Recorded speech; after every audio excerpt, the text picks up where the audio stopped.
Columbia Broadcasting System presents Outward Bound, its first Columbia Workshop play of the fall season. Outward Bound, an extraordinary dramatic fantasy by Sutton Vane, was first produced with great success in London in 1922 and repeated that same success when presented in America shortly thereafter. The Columbia Workshop, inaugurating its third year of drama for radio, brings you now Outward Bound.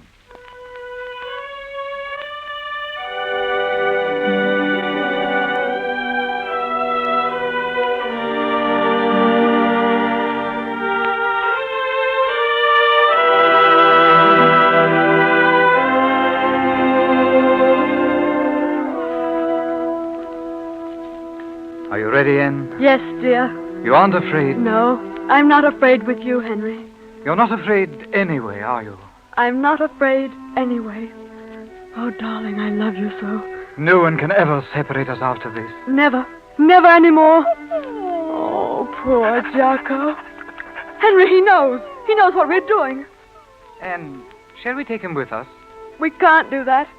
Dogs want to live. Right, Anne. Here, Jocko. Come on, boy. Out you go. Goodbye, Jocko.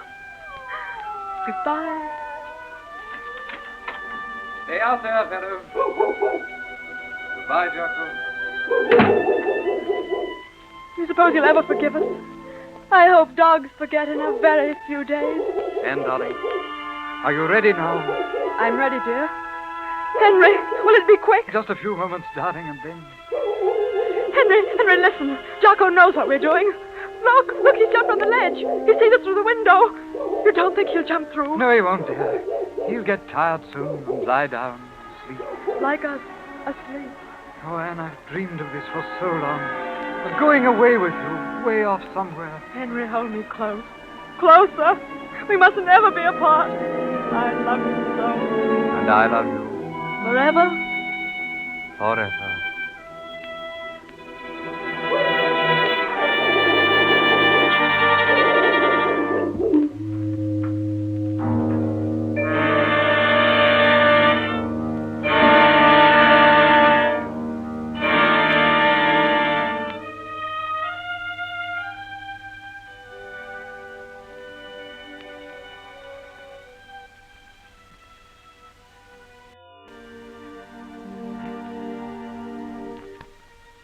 Good morning. You're the steward. Yes, madam. Good morning. Can you help us? I think we've lost our way. Where do you want to get to, madam? The cabins, of course. The cabin? I'm afraid we're awfully stupid. But we've never been on the sea before. Oh, yes. It's straight that way, and then down to your left. Bit confusing, these boats, aren't they? Oh, yes, sir. They are, sir. To begin with, sir. Shall we go, dear? Yes, Anne. I'm awfully tired. We need this rest, the peace and The forgetfulness. Come, Anne. Give me your hand. And give me yours, darling. There. Now we'll find the cabin.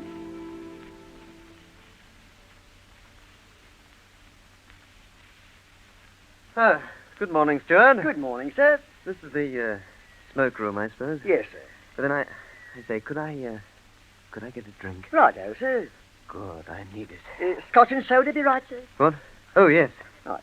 Jove, I must have had a big night, because I can't remember any of it now. But never mind. Tom Pryor. I thought I knew that voice. Mrs. Cleveland Banks.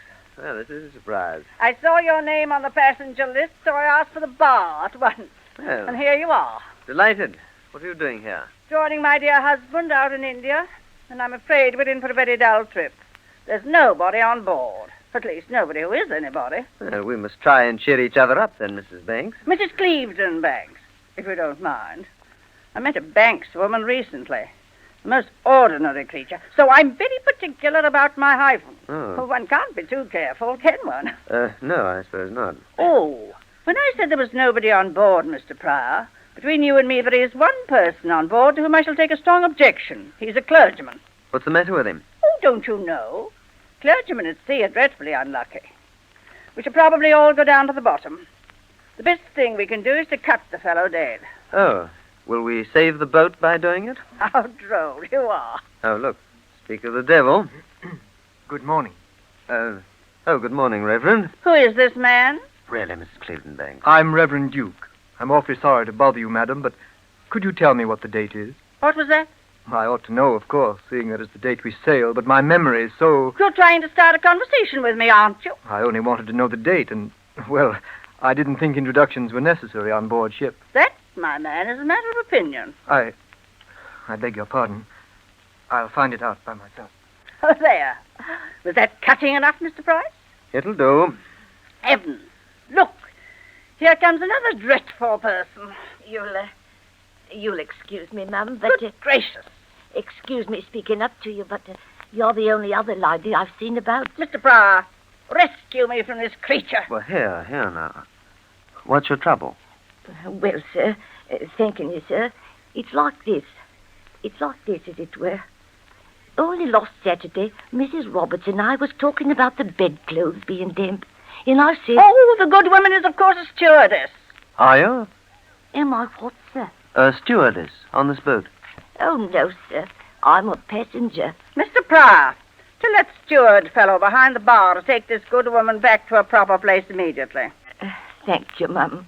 Steward, you just get someone to show this woman the steerage or third-class deck or something, will you? I think you've made some mistake, sir. There's only one class on this boat, sir. Oh, sorry, I didn't know. Mr. Pryor, the thing's impossible. He ought to know. How dare my secretary book me a passage on a vessel with only one class? How am I to know who are ladies and gentlemen and who are not? Mr. Pryor is my name. And what's yours? Midget. Mrs. Midget. Mr. Pryor, really, now, no one can possibly be called Midget. Oh, couldn't say. Well, that's my name. Could you please tell me, sir? Where am I? Well, on board. On board the ship. Yes, but what for? Are you ill, Mrs. Midget? Now, that's what I'm wondering. Am I ill? I don't think so. I don't feel ill. And yet, Mrs. Roberts says to me only last Thursday, what you want is a theatre holiday. And then... Wait a minute. I remember now. I've come on here to meet somebody. Look here. What you need is a sandwich and a drink and a good sleep. Then you'll remember everything. But if you're being met at the other end, there's nothing to worry about. Thank you, sir.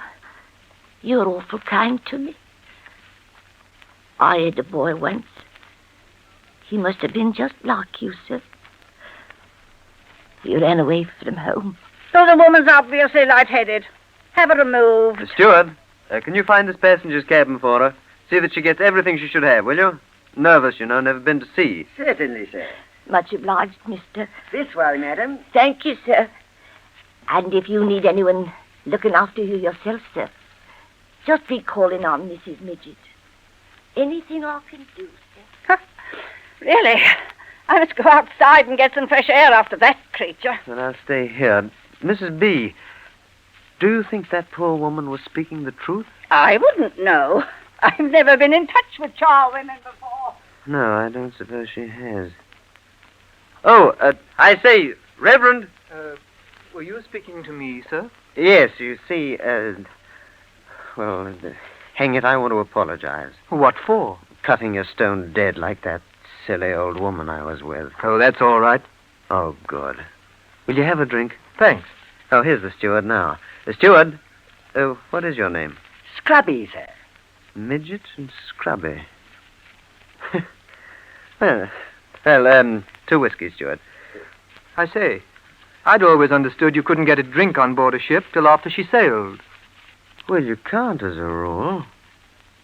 It's a queer ship, isn't it? Very queer. Good morning, gentlemen. Good morning. May I introduce myself? My name's Lingley. Lingley Limited, you know. How do you do? I'm Reverend Duke. I had a close shave, nearly missed the boat. Oh, we'll be off soon, then? We're sailing now. I'm still out of breath. Stayed in my office too long and very nearly missed... well, I must get on with my things. You'll excuse me if I just open my briefcase here and make this table a sort of office till I get settled. I hope you won't be so busy, sir, that we shan't see you during the voyage. I'm always busy. Once in my stateroom, I don't suppose I shall leave it till we reach, Marseille. I hope it's interesting work. Oh, it keeps me busy. I own 21 music halls, a chain of cinemas, 2 gold mines, and a Methodist chapel. They take a lot of looking after. Naturally. What are you doing with the chapel? Having it pulled down. Sportsman. You there? Me? Yes, I know your face, don't I? Now, where have I seen you before? In your office. You gave me a job once. Lasted 3 days. What was the matter? Your office. I couldn't stand the atmosphere, so I drowned it in drink. Oh, I remember, yes. You were sacked. Name's Pryor, isn't it? Yes, it is. You wouldn't give me a second chance. No one has ever given me a second chance, and I shall never expect one. And I shall certainly never ask for one. In my opinion, Mr. Lingley, LCC, MP, you are a pompous old idiot. Mr. Pryor, you're obviously drunk. Oh, I'm sure Mr. Pryor didn't Oh, mean... yes, I did. Every word of it. He's a rotter. A grunt. Silence, a sir! filthy For rot- goodness sake, silence, sir! I came here for peace. Blast you! I'm not feeling well. I must keep calm and not think. I'll be all right in a moment. Then I'll see a doctor the moment I get to... Where am I going? You said Marseille, sir. Oh, yes. Yes, of course, Marseille. What am I going to Marseille for? Hadn't you better go out and get some fresh air, Mr. Lingley? Yes, thank you. Oh, I know what I'm doing, of course. I know. Already I'm feeling better. I'm going to meet someone, that's all. But was it Aronson or was it Bandock? Remember what the doctors say. Don't worry. No, of course not. No. Thank you, yes. I'll go outside as you suggest. Get some fresh air. Well, I'll go with you. Reverend Duke. Well, One moment. what is it? In strict confidence, has it struck you by any chance that there's anything queer about this boat? Why, no, it hasn't. Well, it's rather difficult to explain. Maybe only my... Imagination? Yes. Only somehow, I don't think it is. I don't follow you. Well, look here. There was a charwoman here a minute ago. You didn't meet her. And she couldn't remember where she was going, except that she was going to meet someone. Now this Lingley has just told us the same thing in different words. And I've noticed other things. I tell you, it's queer. Mr. Pryor, if you take my advice, you will follow Mr. Lingley's example and get some fresh air on deck. Yes, I think I will. By Jove, all the same, it's very odd.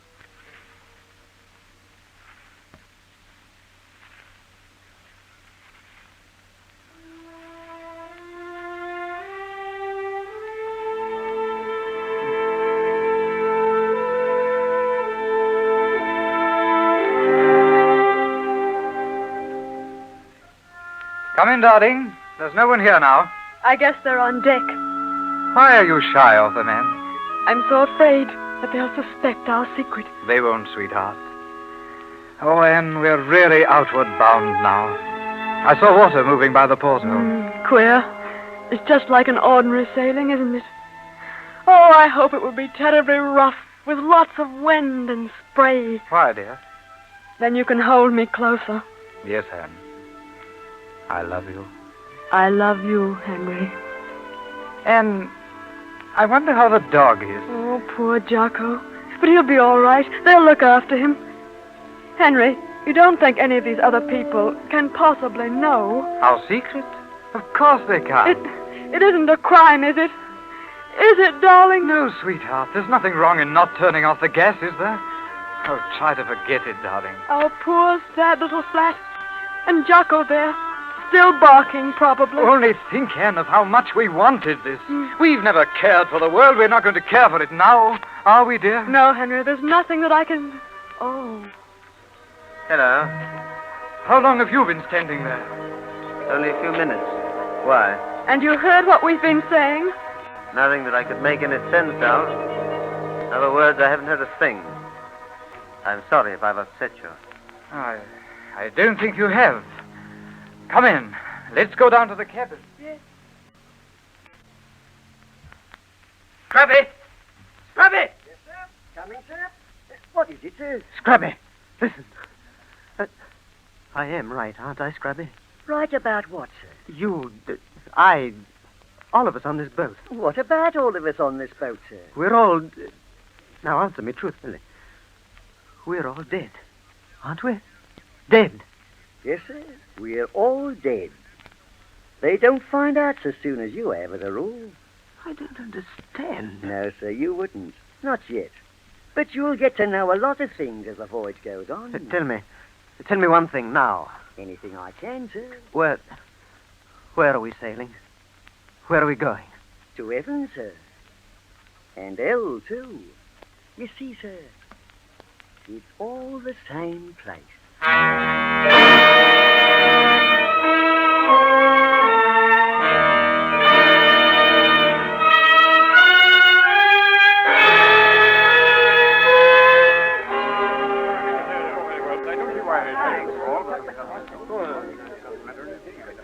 Ladies and gentlemen. Yes? Well, May I interrupt this cheery little card game with something you all should know? what is it, Prior? We are trapped, that's all. Trapped? Yes, trapped. Every one of us. All of us on this boat. We're done for. We're dead people. Oh, run away, young man, and sleep it off. Oh, I'm sober enough now. And you'll have to take my word that I'm not mad. I should want more than your word for that. Well, you shall have it. You shall have the word of the man who calls himself a steward. And the word of two of our fellow passengers. The two who I see aren't here. What are you driving at? I began to suspect this morning before lunch. Nobody seemed to know where they were going. And then I made a tour of the ship. Into the officers' quarters. Everywhere. But I met no one. Because there isn't anyone besides ourselves. No captain. No crew. No nothing. Really, Prior, I think Who that... have you, any of you, seen on board this ship since we sailed? Nobody but ourselves. And Scrubby, the one member of the crew. Have any of you met anybody else? A purser? An officer of any sort? Even a stoker?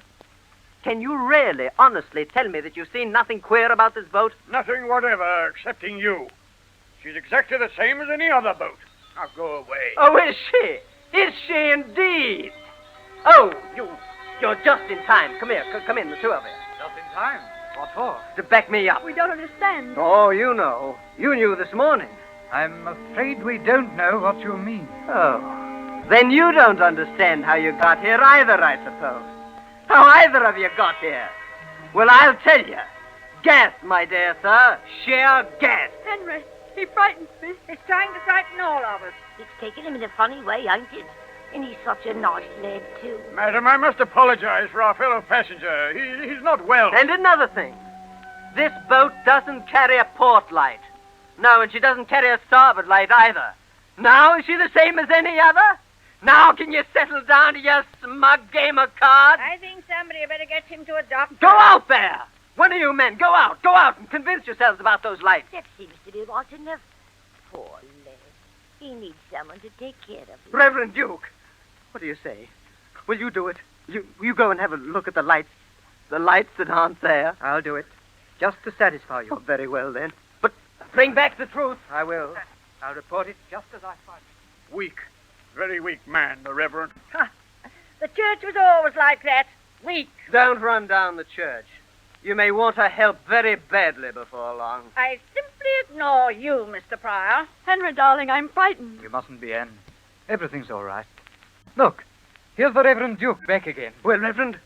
Prior, I apologize. What do you mean? But Mr. Pryor was perfectly right. What? There's no starboard. There's no light on the boat at all. She's black as pitch. Impossible. Look for yourself. Somebody ought to ring a bell or something. We may be drifting onto the rocks, crashing into something, or... Wait, here's that steward fellow again. Tell him to do something. Now, look here, steward.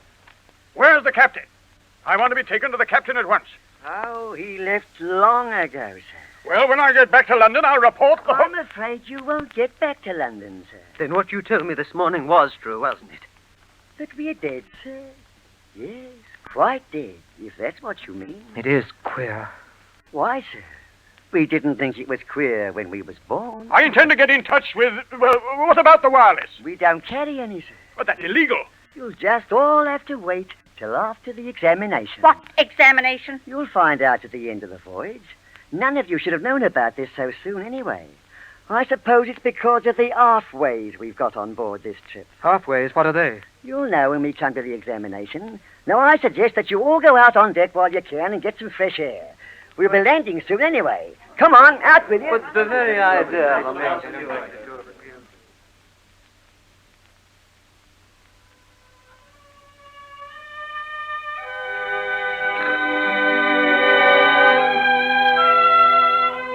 Wasn't it awful, Henry?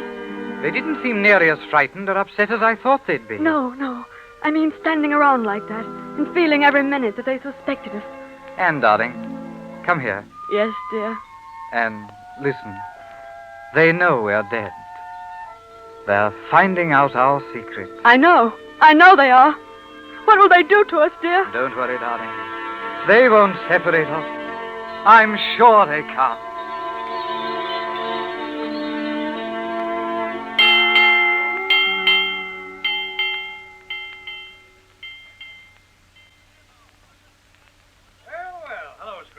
Well, Inspector, how are you? Nice to see you again. Are you all ready for the examination? Yes, I guess so, Scrubby. How was the trip? Quiet, as usual. Well, that's fine. Now, let's see who we got on board. Cleveland Banks, Midget, Pryor, the officious Mr. Lingley. There's an awfully nice young couple on board, sir. I don't remember them. They're not on the passenger list. We'll begin with Mr. Lingley. Show him in, Scrubby. Show them all in. Right, sir. I'll call him. Mr. Lingley, will you step in here, please, sir? You can all come in, right in here. Yes? Well, what is it? Well, sir. I'm Lingley, of Lingley Limited. Never mind the limited. You're just Lingley now. Oh, what am I charged with, anyway? Just with being yourself. I'm very proud of being myself. From small beginnings, I have worked up to great things. I know, but how? By dishonesty. Your case is over. Get out. No, just a minute. I'm afraid you don't understand business. Not the way you conduct it. Why, you've been a scoundrel from the very start. You began your career by breaking a playmate's head against the curb because he had a toy drum and you wanted to get it. Well, I got it. From then on, you knocked down anyone who came across your path or tried to turn you off it.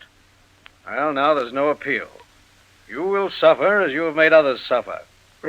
Give me a second chance. Did you give anybody a second chance? No. No, you must learn, my son. Suffering sometimes works wonderful transformations. Let's hope, that's all. Let's hope. And now move on, please. Out this way. I wish you'd see the young couple next, Inspector. What young couple is this? I told you about them, sir. Oh, but you wouldn't want to see them, though, sir. Not see them? Oh, why shouldn't I want to see them? They're halfways, sir. Oh, halfways. That explains it. No, it wouldn't be any use my seeing them. Next, Mrs. Cleveland Banks. Well, how do you do? How do you do? I'm very pleased to meet you. Delighted to meet you, Mrs. Cleveland Banks. Oh, I've enjoyed the trip so much, thanks to my good friend, the Reverend Duke here. I really don't know what I should have done without him. What wonderful men our church turns out, don't you think? Mrs. Cleveland Banks, what I think probably wouldn't matter to you in the least. But I think just the same that you're a snob, you've got a malicious tongue, and you're a thoroughly bad lot. How dare you! In front of these people! I'm sure that doesn't surprise anybody here. You're shallow, trivial, and transparent. Look here, my good man. What have I ever done to merit such treatment? You trapped your husband, you were grasping, you made him marry you. You've made his life and everybody else's so... Oh, really, I don't like this particular assignment at all. Scrubby, will you show this lady out? Well, I've never been so insulted in all my life. And now we'll see Pryor. Inspector, I don't want punishment and promises and things. I don't want to be kept going. I just want complete darkness. Impossible. But I'm dead, and I demand the right to be properly dead. There's no such thing. You're going on like the others. You've got to. I won't. I want to be out. You'll find it quite easy to forget here, you know.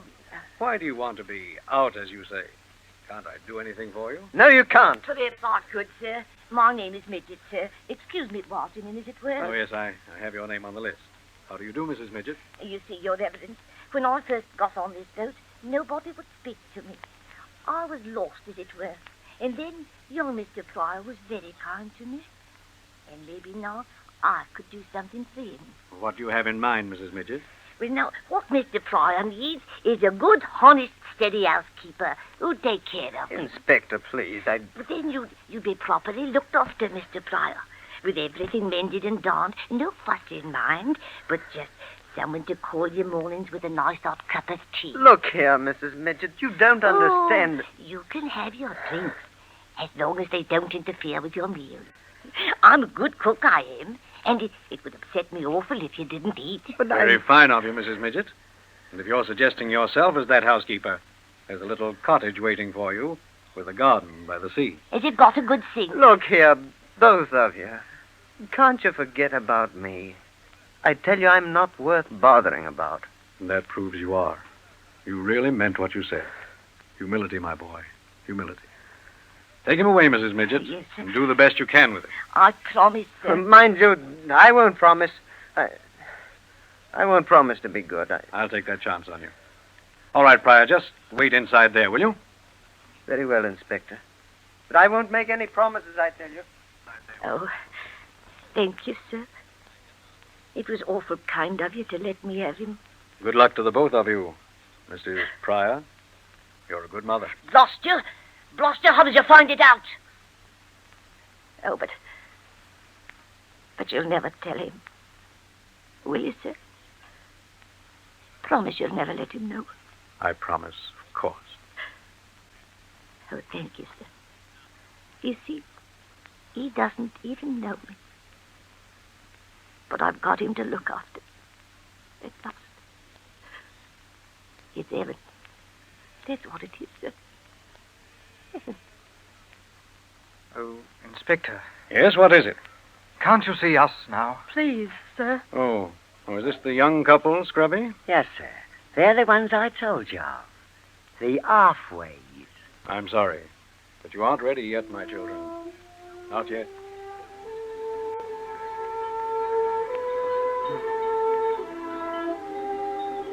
Henry, they're leaving us behind. Why? I don't know, dear, but what does it matter? We've been left together. Where are we going now? We seem to be going back. Alone.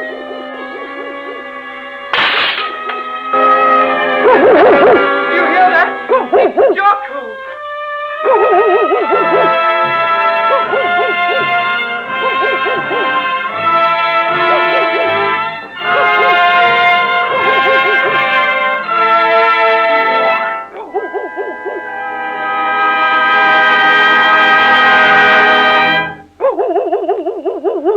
Henry, we're going back to our flat. I feel Yes, Jocko's there waiting for us now. I feel a breath of different air.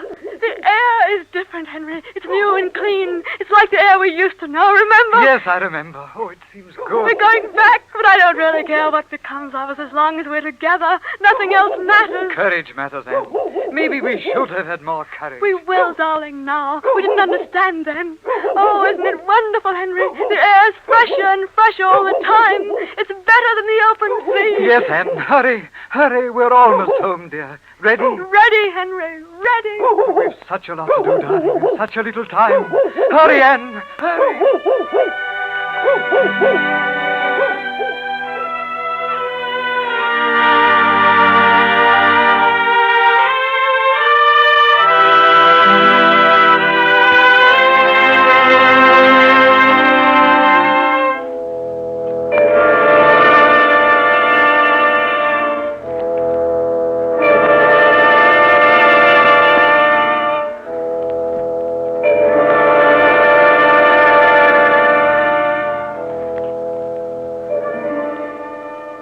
Columbia Broadcasting System, through the Columbia Workshop, has just brought you an adaptation of Sutton Vane's famous stage play, Outward Bound, later made into one of the first all-talking pictures by Warner Brothers. The radio version of this play was the work of Charles R. Jackson, the original musical score was composed by Bernard Herrmann, and the production was directed by Martin Gosch. Next week at this same time, the Columbia Workshop will bring to its listeners a novel musical fantasy, Joe Swing Retires. This is the Columbia Broadcasting System.